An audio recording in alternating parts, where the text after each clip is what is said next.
With the pandemic and all the stay-at-home orders over the past year, I found myself spending even more time on my tiny balcony, and I just got the urge to give it a thorough cleaning.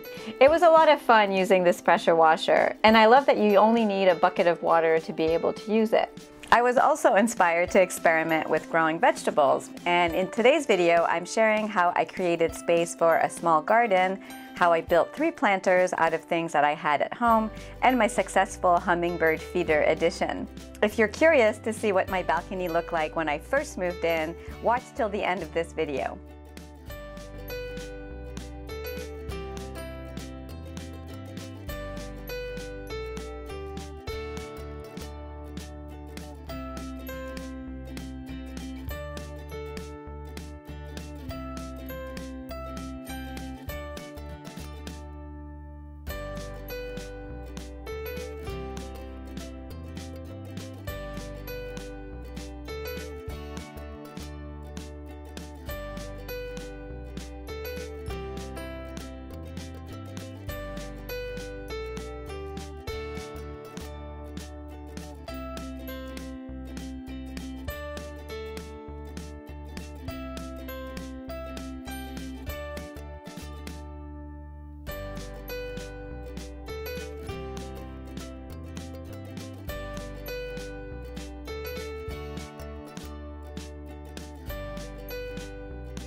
It's brought me so much joy to have transformed this tiny spot on my balcony into a garden.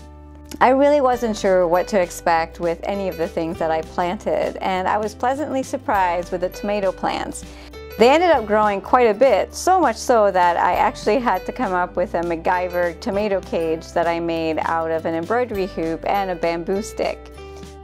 Now, this little garden won't exactly give me enough veggies to feed me on a daily basis, but it's still nice to watch everything grow and change over time.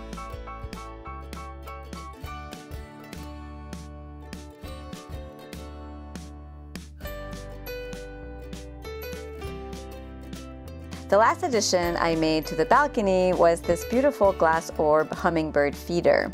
I've always wanted to have hummingbirds come and visit me, and since I've installed it, I've had these magical creatures come and visit me on a daily basis.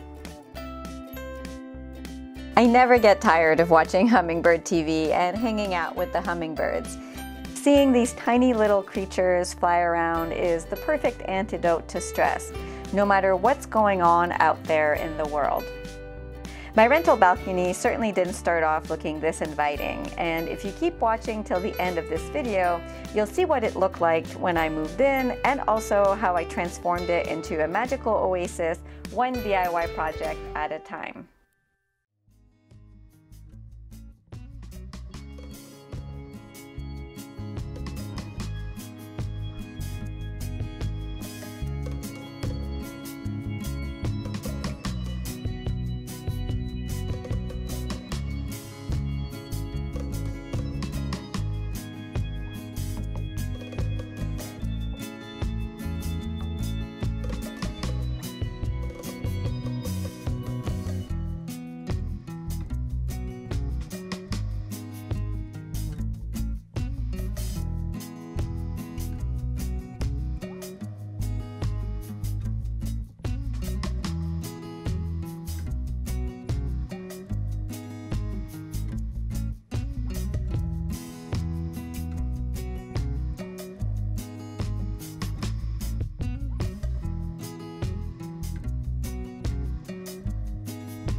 If you want to see what I'm up to day to day, you can follow me on Instagram. And if you want more in-depth information on some projects and also follow along as I write my book, I'm sharing all of that on Patreon. Thanks for watching, and I'll see you next time.